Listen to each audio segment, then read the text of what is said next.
Hello, everyone. Looks like we just have some people trickling in at first. Um, Welcome. We're so excited to have you here.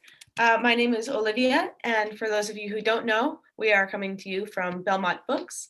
Belmont Books is an independently owned bookstore in Belmont, Massachusetts, and we've been bringing books to the community since 2016. Before we begin, I would like to let you know we have a number of amazing events coming up. On December 1st, we are joined by Diana Pinguisha in conversation with Dakota Hall to celebrate her book, A Curse of Roses. And on the same night, we have Anne Goldstein and Crystal King discussing Anne's English translation of The Lying Life of Adults. So those are both very exciting. I'm personally going to the December, both of those as much as I can. So you can register for those and other events on our website, belmontbooks.com/event. And that's where you can purchase tonight's books, Waiting for the Night Song and The Kindest Lie. I am so excited to introduce Julie Carrick Dalton and Nancy Johnson. As a journalist, Julie Carrick Dalton was published more than 1,000 articles in the Boston Globe, Business Week, The Hollywood Reporter, and so many other publications. She contributes to Dead Darlings, The Writer Unboxed, and Grub Street's writers blogs. She also owns and operates a small farm in rural New Hampshire, the backdrop for Waiting for the Night Song, her debut novel. Waiting for the Night Song is a highly anticipated and appeared on book lists for 2021 from BuzzFeed, Medium, She Reads, and Frolic Media. Nancy Johnson is a native of Chicago's South Side and worked for more than a decade as an Emmy-nominated, award-winning television journalist at CBS and ABC affiliates in markets nationwide. Her debut novel, The Kindest Lie, has been named one of the most anticipated books of 2021 by Marie Claire, Pop Sugar, and The Every Girl. Nancy's work has been published in O, the Oprah magazine, and has received support from the Hurston Wright Foundation, Tin House, and Kimbilo Fiction. Nancy joins us tonight from Chicago, where she manages brand communications for a large nonprofit. Thank you, everyone, so much for joining, and please feel free to hang out in the chat. This is, at its heart, a holiday party where we talk about books. So thank you guys so much for joining, and I'll turn it over to you. Great. Hey, Thank Nancy. you. Hey, girl, how are you?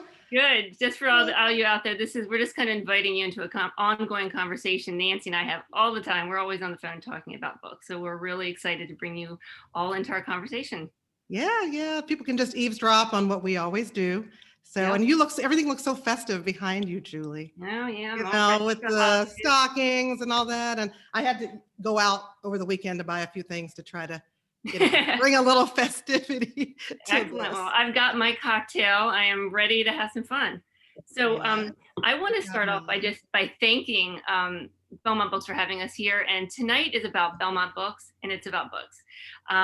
The industry has been supported by independent bookstores, and I would love to sell some books for Belmont Books tonight. We're going to be recommending all the books that are near and dear to our hearts, the ones we think you should be looking for, and we hope you'll buy them from Belmont Books or from your local bookstore later down the road. But we just want to kind of show some love to the stores that have been supporting us. Yeah, and I want to also say thank you also to Belmont Books. I mean, Julie has talked about Belmont Books so much since she spent so much time writing her own book, Waiting for the Night Song there. And so I cannot wait to visit after the pandemic is over. And also I just want to say thank you to all of the independent bookstores. I mean, you guys are the ones who hand sell books and make this debut journey so wonderful for us. You know the reader, you know the books, and you bring us all together and you match the two, and that's remarkable. So thank you so much. All right. So we're going to go through talking about some books, right, Julie? I want to talk about some books. So can I start? Okay. All right. Now, you want to start off first?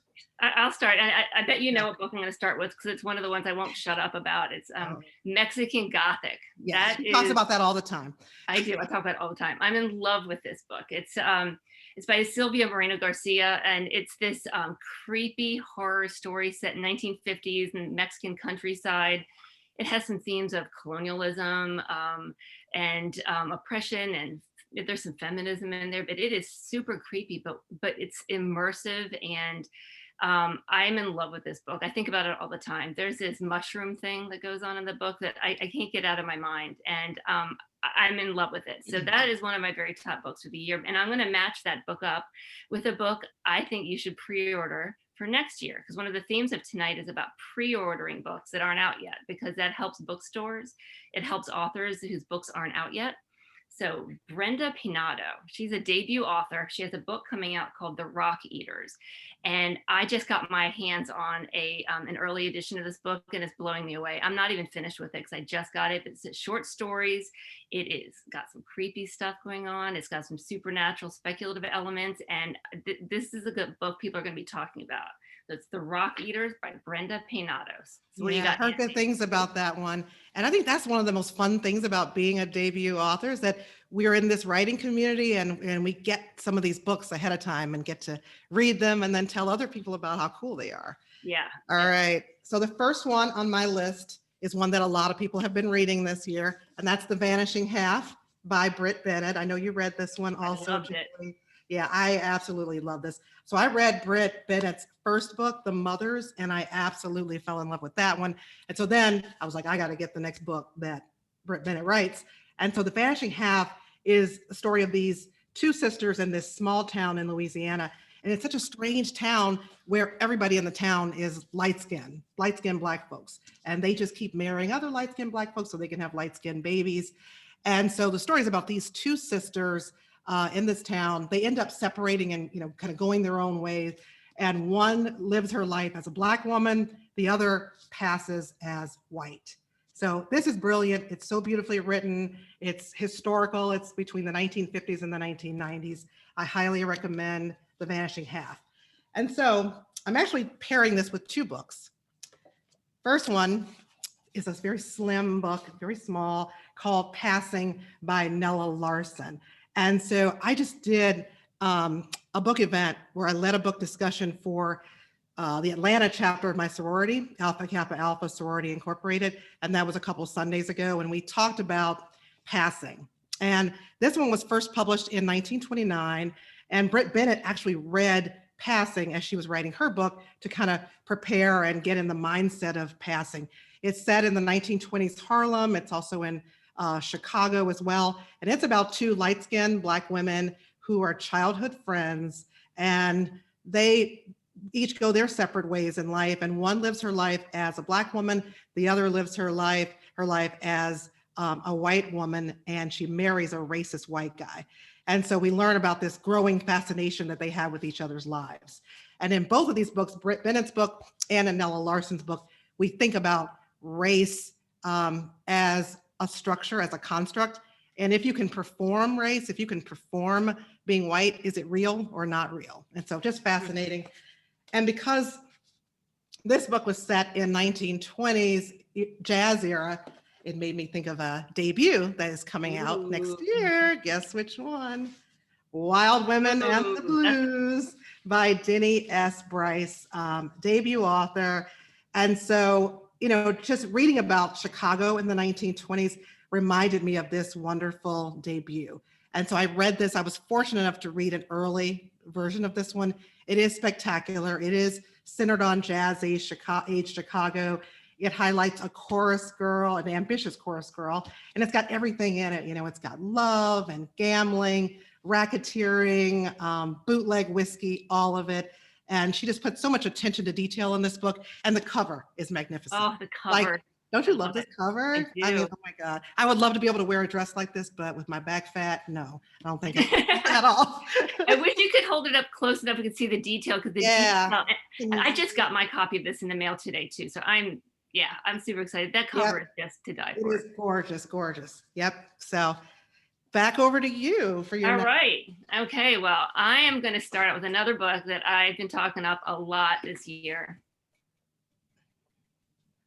Remember this blew me away. I picked up this book because I had come across Rita in the writers a debut group that we're in, and I was like, oh, I've heard of this woman, I'll read her book, and it blew me away. It's a gorgeous book. It has 3 time periods in 1700s, 1800s, and present day, and it talks about the this magical realism element of the Underground Railroad. And there's this thing in the book that I don't want to give away, and I want to tell you it's so bad because it's brilliant.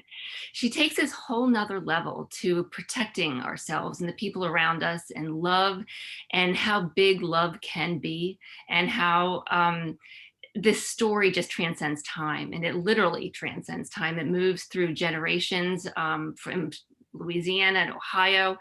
And it's one of those books that I'm pretty sure I sold at least 20 copies of this book. So read it if you're out there watching. I would like a commission check on this one because I can't talk enough about it. It is just, it's beautifully written, and the characters are so rich, and the writing, it's gorgeous. So if you're a person who loves words and writing as well as a good story, this is the book you want to read. Yeah, I'm a big Rita Woods fan as well. So yes, Yeah, and she's definitely also, one for your list. yeah, she's fantastic.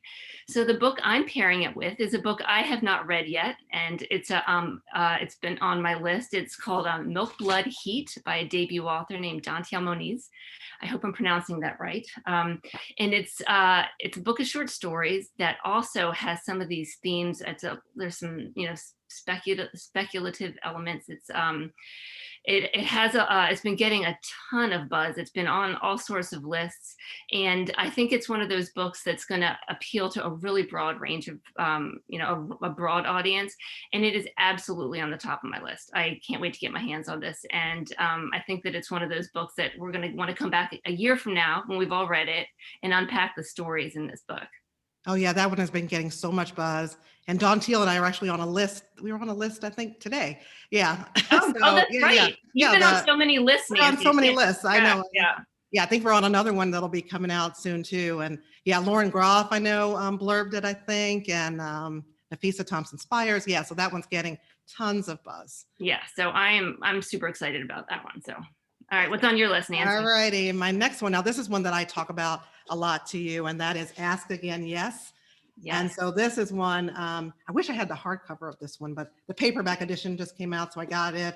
But I also did the audio version, and I have read this one, listened to this one multiple times. It actually came out in 2019, but I didn't discover it until 2020. It was featured on the Tonight Show with Jimmy Fallon. It's a story about these two Irish cops, and one says he's like fresh off the boat Irish, and the other one's like, well, I'm Irish, but back a ways. And they say all the Irish say they're Irish, but back a ways.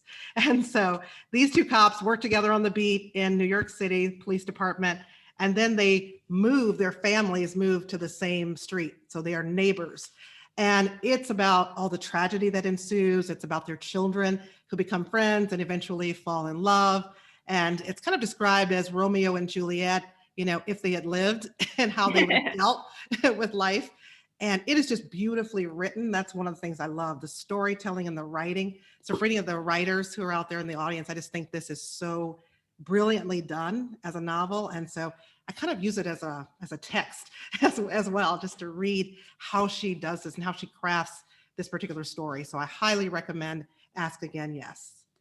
Right. Yeah, I'm excited I haven't read that book yet, and you have been talking about it. So anybody out there who might be buying Christmas or holiday gifts for me, that might be one to put on the list. I'm just throwing that out. I think you would like it. It's such a good family story. And so the one I'm pairing it with is one that was a debut this year, The Second Home. Oh, yeah. By Christina Clancy. It came out in June. And this is another book that tackles family and loss and forgiveness. And you've got these siblings, and something interesting happened one summer, and they all come back together after the parents have died. And so now they have to come together and decide the fate of the beach house that's been in their family for many generations. And they're dealing with a lot of heavy stuff from their past and their history together. So again, another great, well-written family drama that's certainly got a lot of buzz, made a lot of lists this year. So definitely want to put this one in your stocking, The Second Home by Christina Clancy. And I should also say she's got another book coming out. Her sophomore novel is coming out next year called Shoulder Season. And so it's about a Playboy bunny from Wisconsin. So small town Wisconsin. Yeah, so both of those very good books. Excellent. This one. Yeah, I have that book too. That is a great recommendation, Nancy. All right. Now my next choice here is the Jane Austen Society. Oh Oh, yeah, by yeah, Natalie yeah. Jenner. You've We probably know seen Natalie. this book's been getting a ton of coverage this year too. It's on like every list, I think. I think I've so. seen it I think, everywhere. yeah, yeah. And so what I love about this book, I love so much about it. I also really love the cover. I think it's adorable. But so this is about it's in post-World War II England, and this group of people that don't all know each other necessarily, or they maybe tangentially know each other. They come together to save this historic home that had been Jane Austen's family home. And there's a lot of gender norms breaking. There's a lot of people coming together who wouldn't have met each other, different education levels, different, class distinctions, but they love Jane Austen. And it's a charming story. It's really well written, and you just love these characters and you're rooting for them. And what I love that what Natalie did, which was so clever, is she makes it read like a modern Jane Austen book, just these little miscommunications between the characters and the like, oh, I like him, but he doesn't know I like me. I like him. Does he like me? Handled so beautifully. And I read the book during the pandemic, and it was such this bright spot for me while I was reading it. And I just loved it. I loved all the period details. And yeah, it's a winner. I don't know anybody who didn't love this book. So if you haven't read it, add this one to your list. Well, I keep putting them up backwards. The Jane Austen Society. Yes, I still need to read that. Yeah. Oh my gosh, yeah. Call me after you read it, and we'll chat. We will also, talk. I wanted to share with you guys what I'm drinking here tonight. This is my Are You There, God? It's Me margarita. Since we're having a literary evening, I thought I needed a literary themed beverage.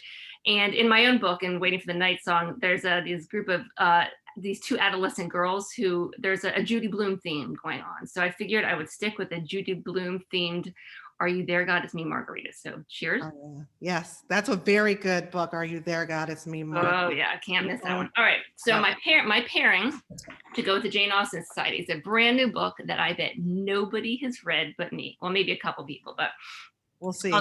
Yeah, I dare you to tell me you've read this one. Okay. Well, maybe somebody in the audience has. I hope so. If anybody has read it, I would love to hear from you. All right, are you ready?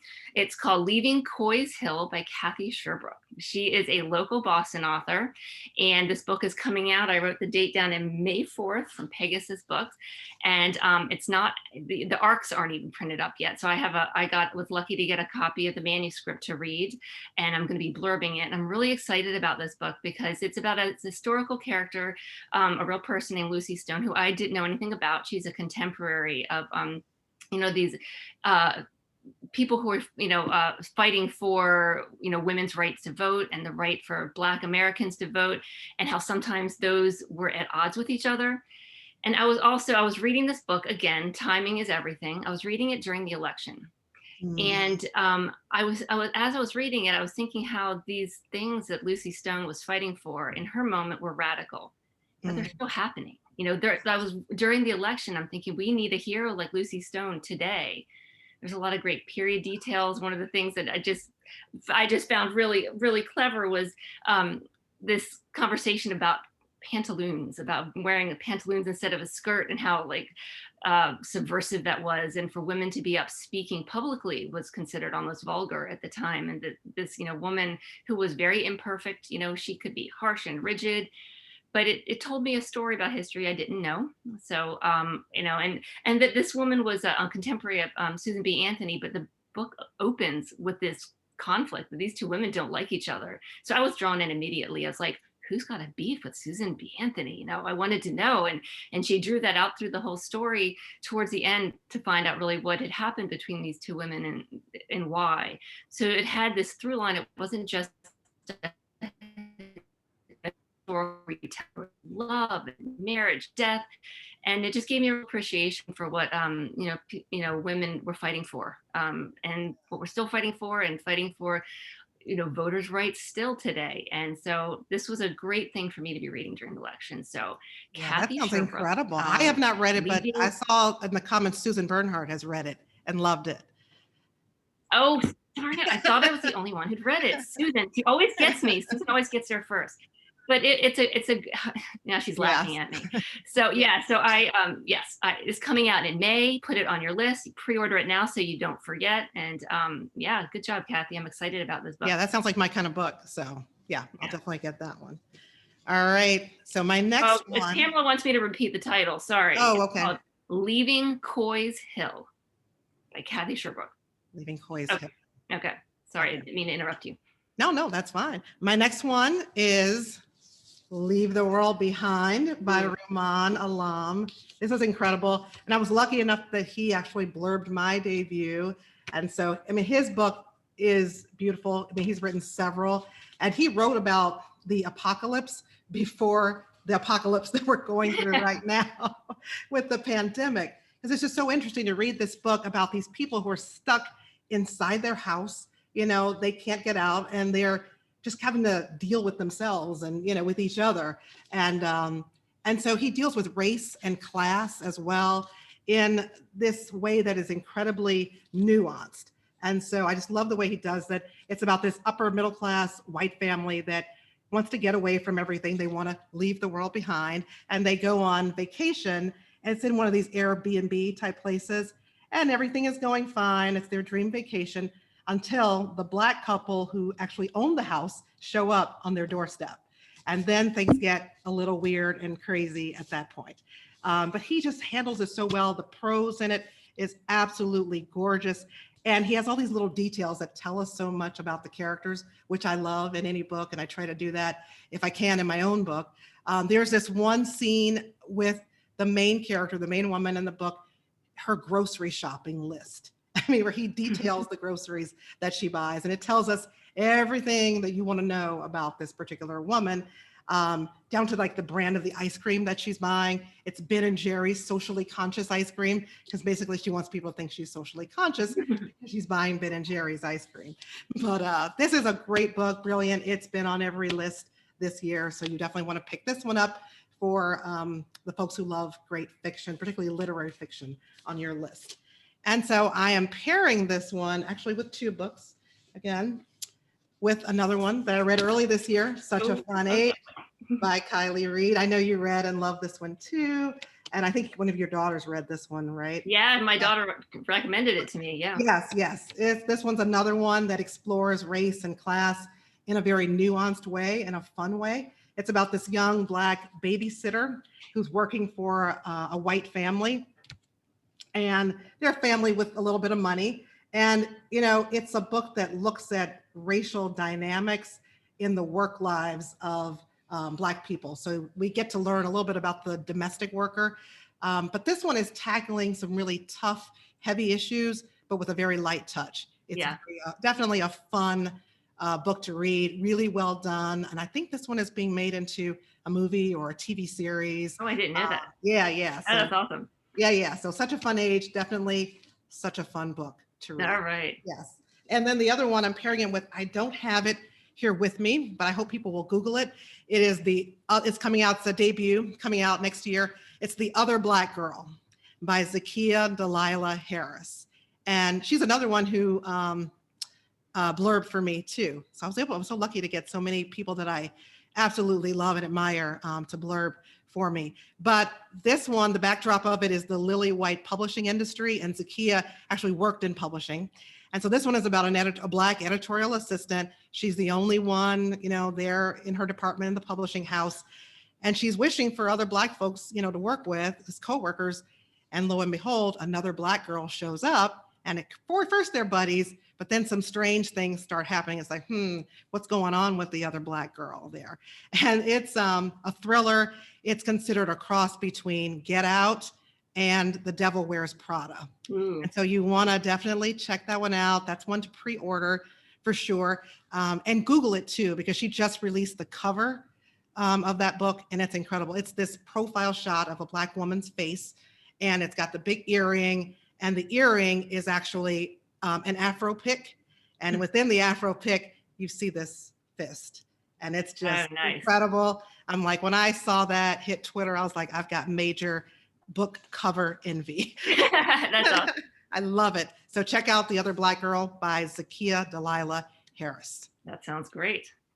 All right, now I'm going to need an assist from you on this one, Nancy. Okay. All right, the next book I want to recommend is Saving Ruby King, which I listened to on audio, so I don't have the physical one, so Nancy's my prop. This book by Catherine Adele West. I know Nancy not only read it, but Nancy blurbed this book. She's right there on the back cover. This is one of the ones we fought over who was going to get to talk about this one. You won out, but I really won because my name is in the book. So okay, you won, but I'm going to talk about it. We're so competitive. It is. It's not pretty.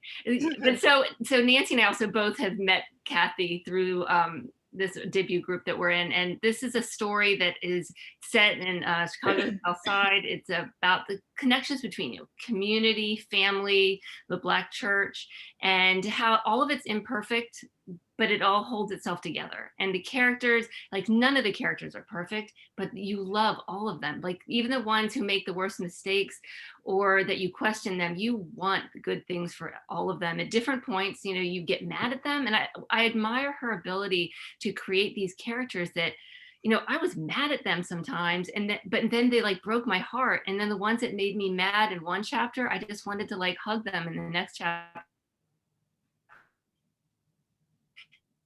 And the main character, a young girl, still just she's I'm trying to, was she like in her 20s? I think the main character, she was a young woman. Yeah, definitely.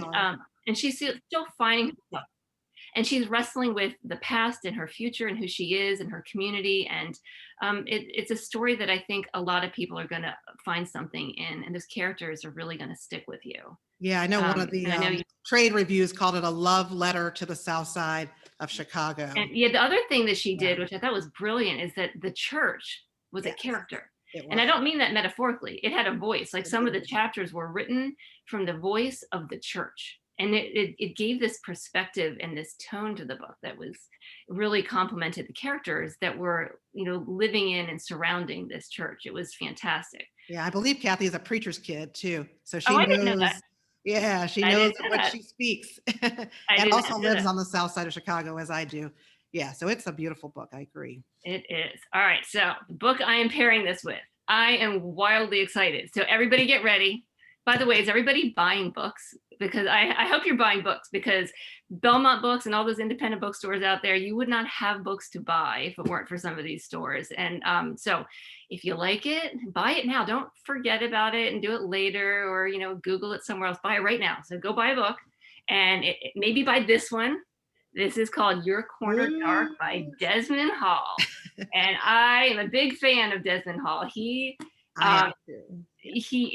both are friends with Des, and so I'm pairing this book. It's considered a YA novel, but I would say it absolutely has crossover, and it has a young protagonist, which is why I paired it with Saving Ruby King, and is similar in that it's a young protagonist dealing with these tragic events that feel a little bit, they're kind of out of his control. It takes place in Jamaica, and this young character, Frankie, who he wants to do good. He's got dreams and he wants to, achieve these dreams. And something happens to his family that he is forced to make some pretty bad decisions, but he has to save his family. And so it's about wrestling with decision making, family, consequences, and how do you weigh your own dreams against the, health and safety of your family or your community? They're really big questions. And it's also just beautiful. Des is from Jamaica, and you can feel his love in the book, and also looking at it with a critical eye at the same time. Like, he doesn't sugarcoat anything. And I love his writing style. And I also, so Des was, we wrote our books together side by side. He read my book as I was writing it, and I read his. And I like to think I had a little bit of input, and his book maybe a little somewhere, and he had a huge input in my book. The ending of my book would be wildly different if it weren't for Des. So I have a lot of admiration and gratitude towards this guy. So Your Corner Dark by Desmond Hall. Buy it now. Go click that button, buy it. And I'll turn it back over to you. I've already pre-ordered Your Corner Dark. And I remember when you called me to tell me that, guess what I got in the mail, and you were going to get it to me. I didn't just. I don't have the arc of it. Yes. I pre-ordered it, and so I'm so excited to get that book. It is definitely going to be a winner. Yes. So my next one is Searching for Sylvia Lee by Jean Kwok.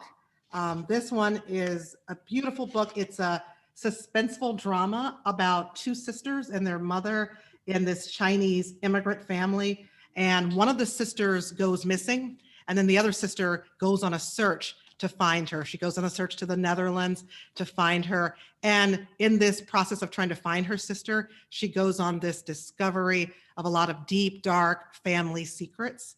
And it is beautifully written. It's very suspenseful, keeps you on the edge of your seat. And it examines identity in a very profound way, not a hit you over the head kind of way, but in a more subtle way, particularly with their mother and what we learn about her and her history in the family. So it's really beautifully done. And Jean Kwok is just an incredible, incredible author. I highly recommend searching for Sylvia Lee on your list. This one is coming out, I think, in paperback soon. I think December, it'll be out in paperback. So it'll be a really nice stocking stuffer for somebody. And so I am, Pamela Klingerhorn said her book club had a really great, excellent discussion about Sylvia Lee. Yeah, really, really well done. So I recommend it. I paired this one with a debut that's coming out next summer, The Tiger Mom's Tale. I don't have a copy of it, but by Lynn Lau Butler. And so it's about an American woman who's inheriting her Taiwanese family's wealth. And she travels to confront them about some of the betrayals from the past. And the main character is really struggling again with identity, similar to what we see with Sylvia Lee. And she's struggling with not being white enough and not being Asian enough, which I think is an interesting conundrum to have to deal with. And I really find that search and struggle for identity to be very fascinating. It's the kind of book I love to read. So I'm excited for Lynn's book. Again, it's The Tiger Mom's Tale by Lynn Lau Butler. And so because of the struggle for identity, that made me think of another book that is coming out. It's a sophomore novel next year. And this one is Little Pieces of Me by Allison Hammer. And so this one is one that I was very fortunate enough to read an early copy of this book, and it's really well done. And so I got the advanced one as well. This one is coming out next year in April. And so it does deal with identity. It focuses on a woman who takes a DNA test. And you know how popular a lot of those, at-home DNA tests have been, like the 23andMe's and those. And so she takes one of those tests and she finds out that the man she grew up believing to be her father is not really her father. And so, of course, that means she's got some questions for her mother. And her mother does not want to answer the questions. The mother has a lot of secrets. And so this is a mother-daughter conflict story with a lot of secrets that are deeply rooted in identity as well, in some really interesting ways. And I won't spoil that and tell you what kind of identity issues we're talking about, but it's really well done. And so I encourage everybody to buy Little Pieces of Me and give that to somebody as a gift, a pre-order gift. That's awesome. Yeah, I can't wait to read that one too. That's a great recommendation. All right, I'm super excited about this one too. You know how I get. All right, you ready? I know how you are. Let's see. My gracious. This is the one that she talks about all the time. All the time, like way too much. Charlotte McConaughey. Yeah. Yes. I love this book. If you haven't read it, write it down, go buy it. So this is a book set in a future Earth where most of the animals have gone extinct because of climate change and human impact on the planet. And it's set in this kind of a bleak world. It's a bleak place, but Charlotte McConaughey does this thing with it that she writes about these dark subject matter and makes it's beautiful. There's hope in the end of it. There's a lot of grief. There's a lot of loss in the book. And there's this, overarching question of, what does the future hold for humanity, for everything on Earth? And yet I walked away from this story with this hope that felt unexpected. It's beautiful writing. And at the heart, it's really a love story. I think people talk about this book mostly in terms of it being about, climate change and about, mass extinctions. But the thing that drives the story is a love story, and a complicated love story. So I am pairing it with a book that might not seem like a logical pairing. I could have gone with another climate fiction title or another, post-apocalyptic or something, but nope. I am going in another direction. This is After Elias by Eddie Boudel-Tan. Also, I think these books look really nice together too. I just want to hold them up. They both kind of have like similar They colors. do. But Yeah. so After Elias is a beautiful book, and it's about a man who loses his partner in a plane crash, and at first it seems just like there's this grief, like we feel grief, but then these questions arise, and he starts to question everything he knew about this man he wanted to spend the rest of his life with. And so the story has this same through line of love, like deep, powerful love, and a future that didn't happen the way we thought it might happen. And it's really just a story about grief, but it also, I mean, I don't know how they do it, but Eddie also just takes this story of grief and it makes you feel hope. And I love that when a book can surprise me. And it's a fun, there's fun elements to this book. It isn't just like, it's not a depressing story about grief. It's a beautiful, beautiful book. And he's a debut author too. And he has another book coming out, and now I'm blanking on the title of it, but it piqued my curiosity. So I want everybody who's at their computer to Google Yep. Eddie Boudel Tan and see what the new book is, because it's absolutely on my holiday wish list. His new There's book. some people in the audience who might know. So Yeah, so throw it out there. If you've got the name of Eddie's new book, which I can't remember, I am dying to get my hands on it, but I think he's a real rising star, and he's also a really nice guy. So, The Rebellious Tide is what Allison yeah. says. Okay, there you go. Okay. Yeah. So that is absolutely on my list. Again, to all those people who might be wanting to buy me a gift, Yeah, that would be one I'm to sure put there on are my many list. people who would. Yes. Yeah. I need to read After Elias. I've heard so many wonderful things about it. It's beautiful. Yeah, I can't wait. Yeah, I think you're going to like it a lot. So again, we'll have a chat offline about We it. will after I've read that. And we got to such plow a through long these. list. We got a lot of books to get through Reader, here. fast. All right, we should start going lightning round a little bit. I know, right? Okay, it's up to me next. All right, go. All right, you're like, go. All the pressure, Julie. Look. All right, Long Bright River by Liz Moore. This is a big book, but like it just flew by. It's a literary thriller to put on your holiday shopping list. And I highly recommend this one. It really put a human face on the opioid crisis. And she opens this book up, like the prologue, with about 30 or 40 names of people who were lost to the opioid crisis. And it took my breath away. I've read the physical one, but I've also listened to it, and just hearing name after name after name, it gets to you after a while. It's just so beautifully done. It's about a troubled Philadelphia police officer, and she's working a beat, and all these women have turned out missing. Some are dead, some are just missing. And she discovers that her sister is one of the people who's missing, and her sister is an addict. And so it goes back and forth in time to the present day, back to their childhood, and everything that she did to protect her sister growing up. And now she has tasked with really trying to protect her now from her addiction and from whoever is out there on the streets trying to kill these women. And it's beautifully written, like I said, a literary thriller, and it's overflowing with compassion as well for these two sisters. So highly recommend it. The book that I'm pairing Long Bright River with is one that I don't have a copy of, but it's If I Disappear by Eliza Jane. Oh yes, I'm dying to read that. Yeah, and that's the one you guys have to look up just so that you can see that cover. That The cover is like to die for. Yeah, it's gorgeous. Really gorgeous, interesting cover. She and I were on the Every Girl list today as well. Our books were as anticipated books. It's a smart thriller that's coming out in January. And it's about a young woman who's adrift in her own life, and she sets out to investigate the disappearance of her favorite true crime podcast host. And she soon discovers other women have disappeared in the backcountry of Northern California. So this is one definitely to put on your list. Back to you, Julie. All right. Well, I don't have a copy of this because, again, I got it digitally, but I think everybody knows Alice Hoffman.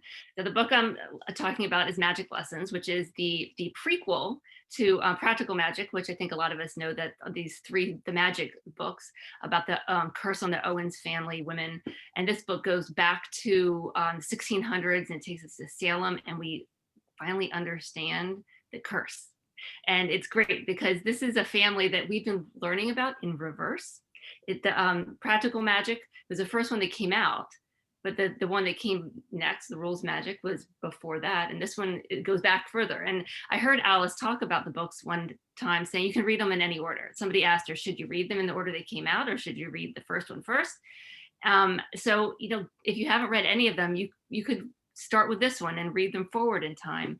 But this book has some badass women in it. You know, We love badass women. we do. We love them.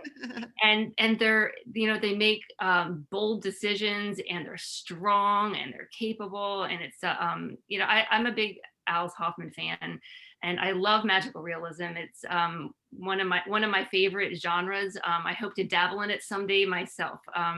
It's a great book. I feel like you can't go wrong. And I'm really excited about the book I'm pairing it with. This is another one that Nancy and I had to fight over. This is The Lost Apothecary.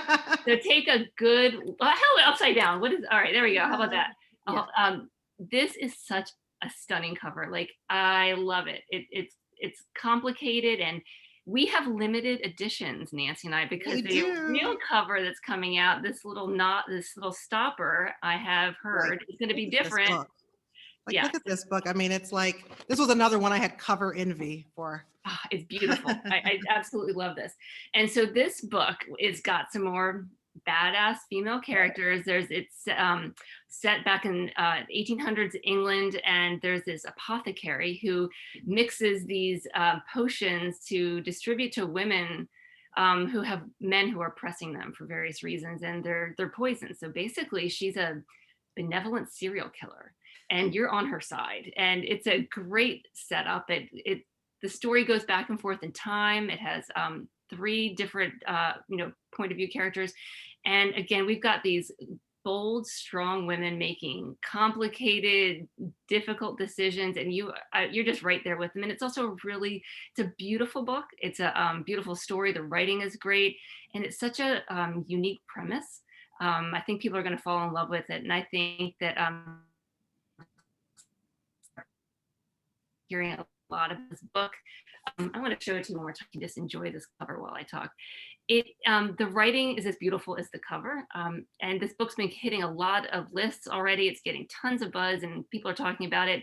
And I know that you don't want to be left out of those conversations, so Right. you want to read the book so you can talk about it too. So get yourself a copy of The Lost Apothecary. Yeah, that's a good one. I'm reading that one now as well. Yeah, we love badass women and men who've wronged them and poison. Like, you can't go wrong. So. How can you go wrong? Exactly. Okay, right, so we're back gonna to me? What's that? Back to me, or you have another one? No, I was gonna say we need to kind of move quickly. I know we have a couple nonfiction. I know, yeah. So this is my last round of fiction, and then after that, I've got nonfiction. So, Okay. So this is moving into little lighter fare. Loathe at First Sight. Yes. By Suzanne Park. Yes. Hey, Suzanne. Really good book. Yeah, full of heart and humor. This one's about a young video game producer who's in her dream job, but now she has to deal with this mass troll attack online. And then she finds herself drawing closer to this one person on the job that she hates the most. And so you've got romance. And if you know anything about the author, Suzanne Park, she's a former stand-up comedian. And so there's a lot of snark and wry humor in it. So it's so much fun. It's very voicey. Definitely love this book. And I'm pairing it with a couple books that are coming out, debuts December. So I don't know if it's coming out tomorrow or when it is, but How to Fail at Flirting. Tomorrow. Is it tomorrow? Okay. Tomorrow. I didn't know if it was like, oh my God. Yeah. So you want to get it right away tomorrow. Denise Williams, she is debuting. And this one, we've got a university professor who's trying to get her mojo back after her job may be on the chopping block. And she just got out of this abusive relationship. And so she's really just trying to build her self-esteem up again. And so now she's taking some big risks, with romance, with sex, a lot of things. And so it's a rom-com, kind of fun, but it's also dealing with some serious issues of domestic violence as well. And so I'm anxious to read that one. Haven't read it yet, but it's definitely one that I think would be a nice pairing with Loathe at First Sight. And then the other one I'm pairing with it is Something to Talk About by Meryl Wilsner. And that came out in May of 2020. I haven't read that one yet, but that's one that's on my list to read. It's a debut. And in this one, we've got a Hollywood showrunner and her female assistant. And they get photographed at this event, just kind of laughing and talking with each other and just being jovial.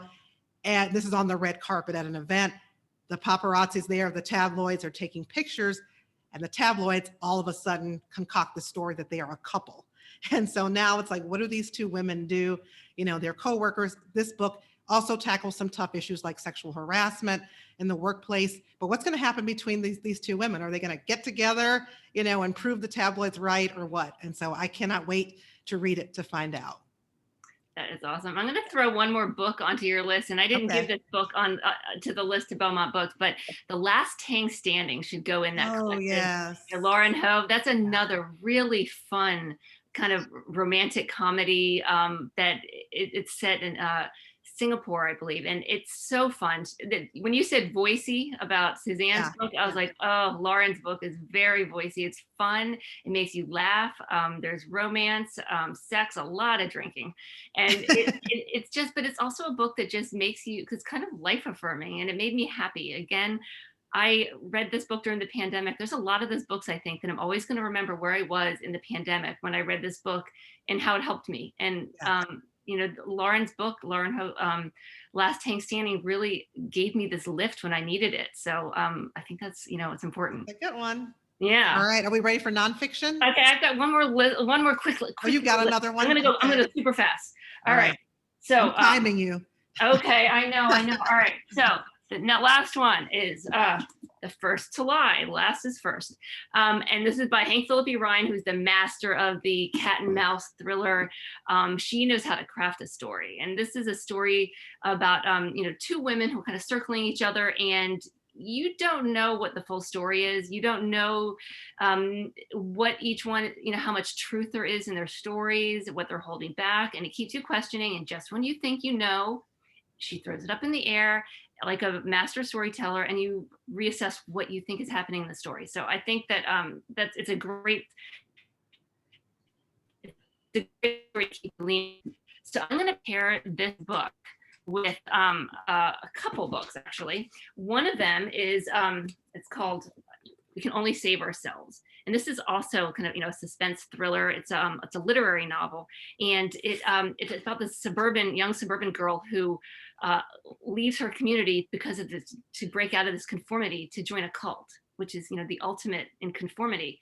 And it's about identity, and it, you know, it's kind of this condemning of suburbia as it is the cult, and it, you know, makes you question people's, you know, sense of themselves and their identity, and it's twisty. Now, I haven't finished this book because I just got it. This is an advanced copy of it, and it comes out in, I got to check the date here. It comes out February 2nd from Harper. And I'm loving the writing. I think this is a book that people are going to be talking about too. I'm really, really liking the writing. I'm into the characters, and I am ready to, you know, sit down and finish this one off, and I'll get back to you on it. And then the other book is also a debut by Laurie Elizabeth Flynn.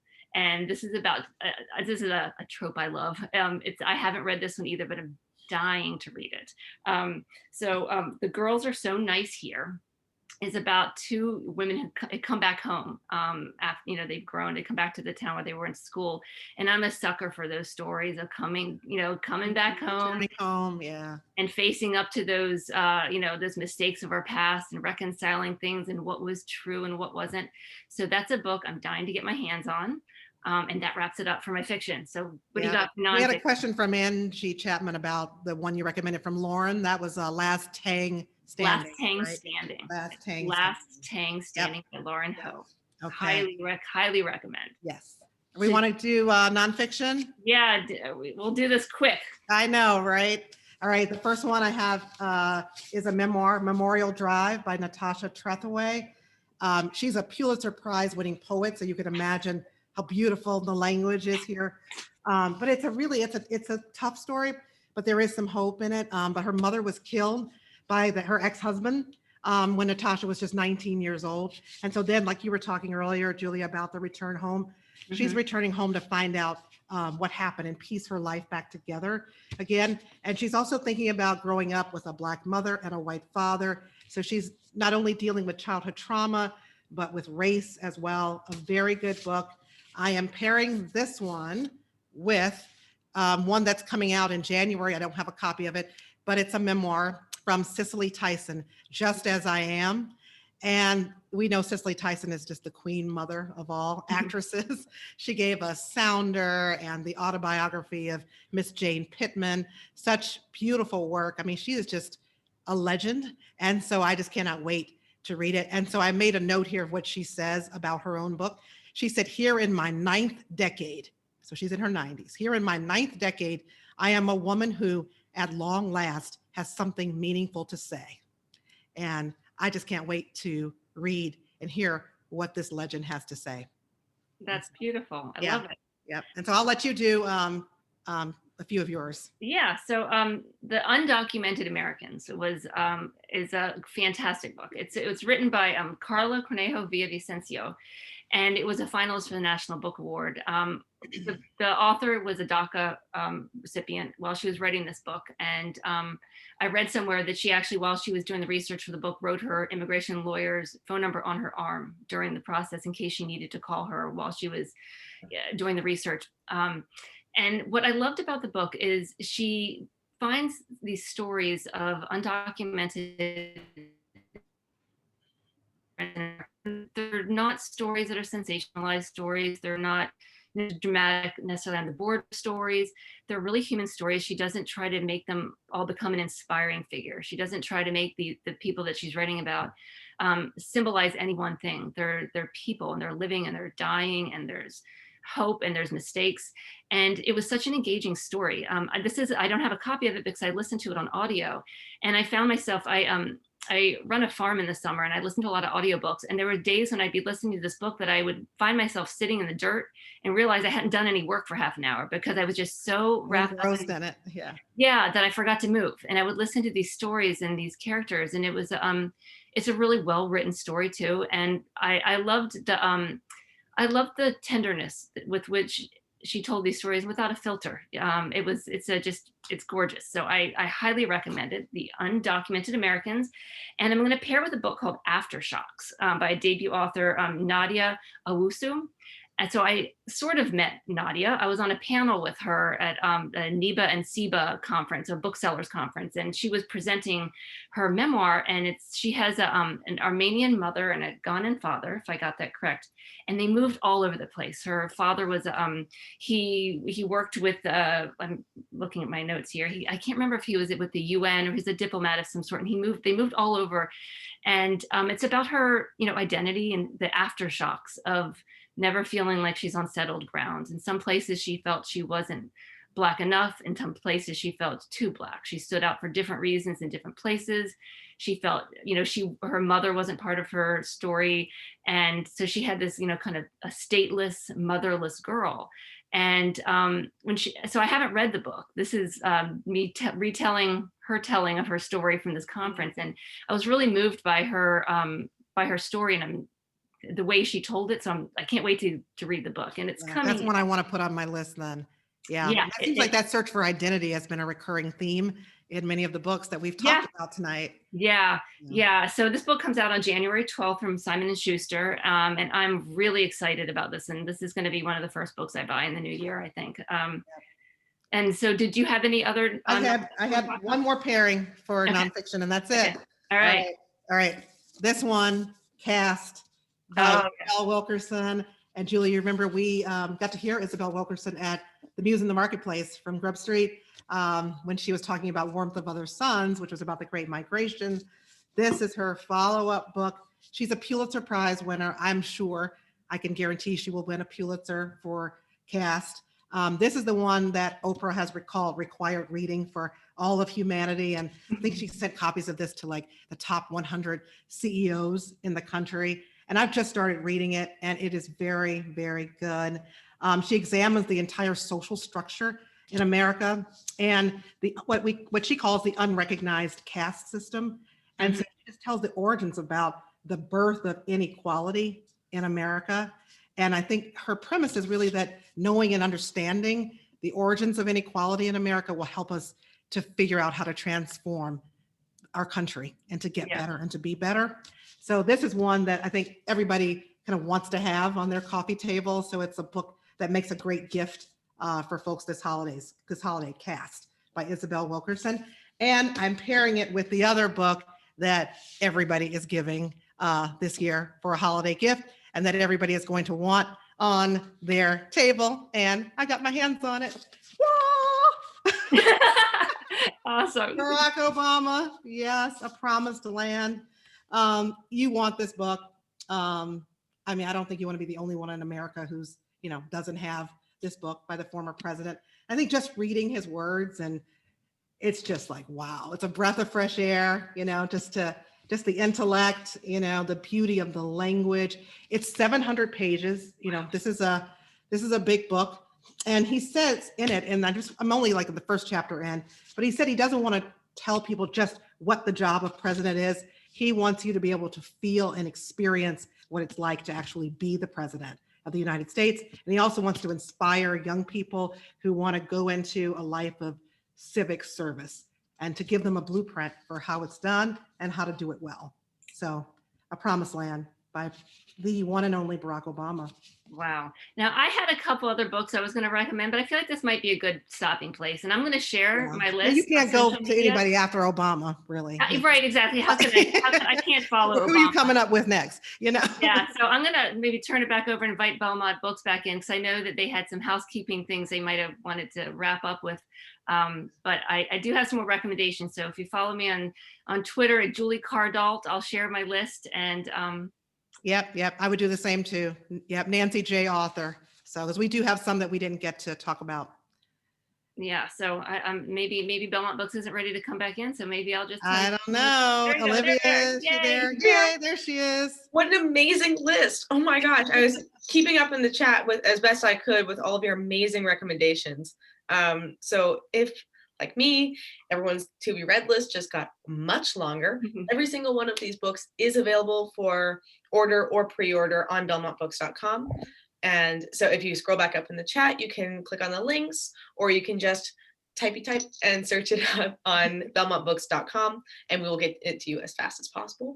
Fun little thing about Promised Land, you can get a wrapped copy. It's the only gift wrapping we're doing right now. So if you want a festive Hanukkah or Christmas wrapping, you can ask for that as well, especially if you come in to the store itself.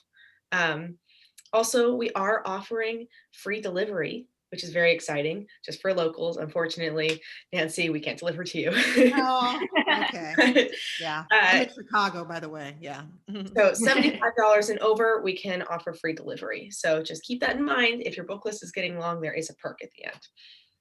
So thank you all so much for coming. I know it means the world to us at Belmont Books and to our authors who put so much time and love into these amazing book lists. So thank you all so much for coming. Keep in mind that we have another great event on December 1st, 2 actually great events, and I will be at one just as an attendee because I'm so excited about the release of A Curse of Roses. So thank you all so much for coming, and follow our amazing authors. Thank you so much, and have a great rest of your night. Thank you. Happy holidays. Happy holidays. Support your local bookstores. Yes.